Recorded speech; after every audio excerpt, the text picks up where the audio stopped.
नमस्कार, कैसे हैं आप सब। कई बार हम लोग किसी को बिना जाने पहचाने उस पर उंगली उठा देते हैं, उस पर सवाल खड़े करते हैं। देव मेरा नाम है। ये कहानी उस बेटे की है जो गरीब माँ का बेटा था और उसने साबित कर दिया कि आखिरकार जिंदगी क्या है।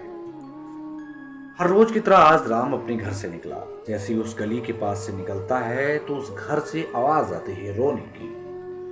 और घर के अंदर जब राम जाकर के देखता है तो एक माँ जो कि लगभग 40 से 45 साल की थी, अपने 8-9 साल के बच्चे को खूब मार रही थी, उसकी पिटाई लगा रही थी। और बच्चा रो रहा था, साथ साथ उसकी माँ भी रो रही थी। ऐसे में राम ने जाकर के उस माँ से पूछा कि आप अपने बच्चे की पिटाई क्यों लगा रही हैं। उस माँ ने बड़े ही दुखी मन से कहा कि इसके पिता का देहांत हो गया है और ये करम जला स्कूल रोज 1 घंटे लेट पहुंचता है और 1 घंटे लेट घर पर आता है। बड़ी मुश्किल से मैं इसका खर्चा चलाती हूँ, कैसे मैं इसको पढ़ाऊंगी। आखिरकार माँ कहती भी क्यों ना, क्योंकि वही तो उसका एक सहारा था। इस बात को मैंने वहां समझाने की कोशिश की, लेकिन माँ है जो कहना चाहती है कि वह अपने बेटे को कुछ बनाना चाहती है।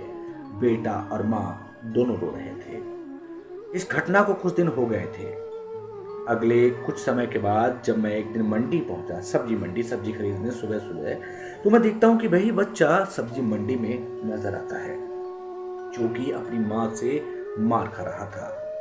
उसके पास में एक थैला था बड़ा सा, जिसमें वह सब्जी मंडी में जो व्यापारियों की गिरी सब्जियां थी, गिर जाया करती थी, उनको उठा करके थैले में इकट्ठा कर रहा था।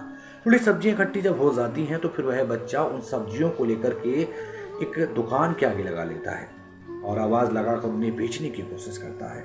ये सब देखकर मेरा कलेजा फटा जा रहा था, लेकिन तभी वो होता है जिसकी उम्मीद मुझे कतई नहीं थी। जिस दुकान के आगे उस बेटे ने दुकान लगाई थी, वो दुकान का मालिक उस बच्चे को लात मारता है और उसे जमीन पर पटक देता है और उसकी सब्जियां फेंक देता है। बच्चा उदास मन से रोते हुए फिर से सब्जियां इकट्ठी करता है और दूसरी दुकान के आगे लगाता है। अब बच्चे की सब्जियां उस दुकानदार ने नहीं फेंकी, वो अच्छा इंसान था। बच्चे की सब्जियां जल्दी बिक जाती हैं, सस्ती बेचता है। फिर उसके बाद क्या होता है कि जो बच्चा था वो पैसे लेकर के एक कपड़े की दुकान में जाता है, पैसे वहां देता है और अपना स्कूल का बैग लेकर के स्कूल की तरफ जाता है। जैसे ही स्कूल में पहुंचता है तो वहां जो होता है वो और भी ज्यादा कष्ट देने वाला था। स्कूल के मास्टर जी उस बच्चे की खूब पिटाई लगाते हैं। अब बच्चा उदास मन से रोता हुआ स्कूल की डेस्क पर बैठकर पढ़ना स्टार्ट कर देता है। मैंने बच्चे के टीचर को इशारा भी किया, इसकी पिटाई मत लगाइए, इसको समझने की कोशिश करिए। मैंने टीचर से मोबाइल नंबर लिया और मैं अपने घर आ गया। मैं पूरी रात सो नहीं पाया था, क्योंकि मुझे पता था अब 1 घंटे के पिछले जो उसकी माँ इसके साथ करेगी वो काफ़ी ज़्यादा पीड़ा देने वाला होगा।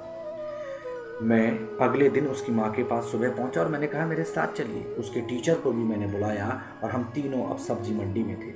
उस बच्चे की उस पूरी करतूत को देख रहे थे। उसकी माँ फुट फुट कर रो रही थी, टीचर की आंख में भी आंसू थे। अब बच्चे ने हर रोज की तरह वही किया, कपड़े की दुकान में गया, लेकिन इस बार उसने सूट लिया, बैग में रखा और स्कूल पहुंच जाता है। टीचर की तरफ हाथ बढ़ाते हुए कहता है मेरी पिटाई लगाइए, मैं लेट आया हूँ। टीचर ये सब देख करके भावुक हो जाता है, गले से लगाता है और रोने लगता है। उसकी माँ पहले ही फुट फुट कर रोने लगी थी। मेरे पैरों से जमीन निकली जा रही थी। अब मैंने उस बच्चे से कहा इस सूट जो लेकर के आए हो इसका क्या करोगे, अपनी माँ को दोगे? तो उस बच्चे ने कहा नहीं, पहले मैं इसे दर्जी को दूंगा, क्योंकि मैं जो 1 घंटा लेट रोज जाया करता था वो पैसे दर्जी के पास जमा है, मैं कुछ और काम भी करता था। इस घटना के बाद मेरा मन बदल चुका था। मैं बहुत सोचकर परेशान था कि हम न जाने कितने ही लोगों की मदद कर सकते हैं। ऐसे बेटे को नमन है, ऐसी माँ को नमन है जिसने ऐसे बच्चे को जन्म दिया।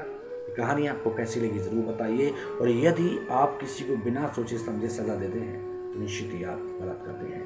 बहुत बहुत शुक्रिया। ऐसे ही कुछ दिलचस्प, रोचक और सच्ची कहानियां सुनने के लिए हमारे चैनल को सब्सक्राइब